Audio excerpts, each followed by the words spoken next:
అందరికీ నమస్కారం. ఆదికావ్యం శ్రీమద్ రామాయణంలో శివధనుర్భంగం అనేటువంటి ఘట్టం మహత్తరమైంది.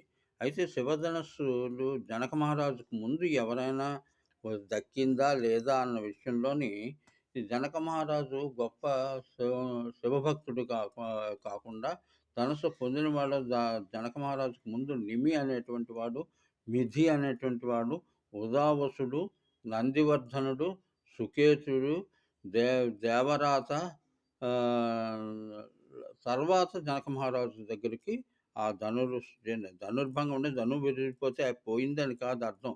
అది లీలా విశేషం. ధనుర్భంగంలో వెనుక శివతత్వమే కాదు నారాయణ తత్వం కూడా ఇమిడి ఉంది. శక్తి తత్వం ఇమిడి ఉంది.